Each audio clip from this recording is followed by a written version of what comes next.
ಪಿತನ ಸುತನ ಮತ್ತು ಪುತ್ರಾತ್ಮ ನಾಮದಲ್ಲಿ ಆಮೇನ್. Hallelujah, hallelujah, hallelujah. ಪ್ರಿಯ ಸಹೋದರರೇ, ಈ ತಪಸ್ಸುಗಾಲವನ್ನ ಇವತ್ತಿನ ದಿನ ನಾವು ಮಣ್ಣಿನಿಂದ ನಾವು ಸೃಷ್ಟಿಯಾದ ಕಾರಣ ನಾವು ಮಣ್ಣಾಗಿ ಹೋಗಲಿಕ್ಕೆ ಬೇಕಾಗಿ ಬೂದಿ ಹಚ್ಚಿ ನಾವು ಪಶ್ಚಾತ್ತಾಪ ಪಟ್ಟು ಪ್ರಾರ್ಥಿಸಲಿಕ್ಕೆ ಬೇಕಾಗಿ ಈ ದಿನವನ್ನು ನಮಗೆ ದಯಪಾಲಿಸಿದ್ದಾರೆ. ಪ್ರಿಯ ಮಕ್ಕಳೇ, ಆದುದರಿಂದ ಈ ಬೂದಿಯಿಂದ ನಾವು 40 ದಿನಗಳ ಕಾಲ ದೇವರನ್ನು ಮಹಿಮೆಪಡಿಸುವಂತ, ಜೀವನದಲ್ಲಿ ಯೇಸುವನ್ನು ನಾವು ಒಪ್ಪಿಕೊಳ್ಳುವಂತ ಮಗನು ಮಗಳುವಾಗಿ ಮಾರ್ಪಡುವಾಗ ಈ ತಪಸ್ಸುಗಾಲ ಫಲಪೂರಿತವಾಗಿ ನಿಮ್ಮ ಜೀವನದಲ್ಲಿ ದೇವರು ಅದ್ಭುತ ಮಾಡುತ್ತಾರೆ. ಅದಕ್ಕಾಗಿ ನಮ್ಮನ್ನೇ ತಯಾರುಗೊಳಿಸೋಣ.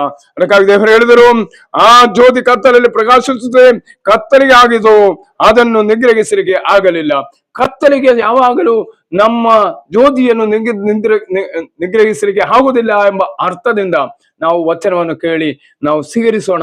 ಪ್ರಿಯ ಮಕ್ಕಳೇ, ನಿಮ್ಮ ಜೀವನದ ಸಮಸ್ಯೆಗಳು ಕತ್ತಲಲ್ಲಿ ಕವಿದಂದ ಜೀವನದ ಹಾದಿಯಾಗಿದೆ. ಆದರೆ ತಿಳ್ಕೊಳ್ಳಿ, ಜ್ಯೋತಿ ನಿಮ್ಮೊಳಗೆ ಇದೆ.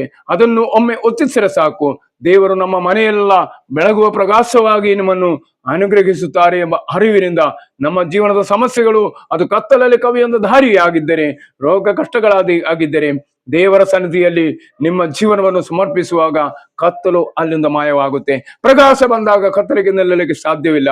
ನೀವೊಂದು ಪ್ರಕಾಶವಾಗಬೇಕು. ಅದಕ್ಕಾಗಿ ಈ ಜ್ಯೋತಿ ಕತ್ತಲಲ್ಲಿ ಪ್ರಕಾಶಿಸುತ್ತದೆ.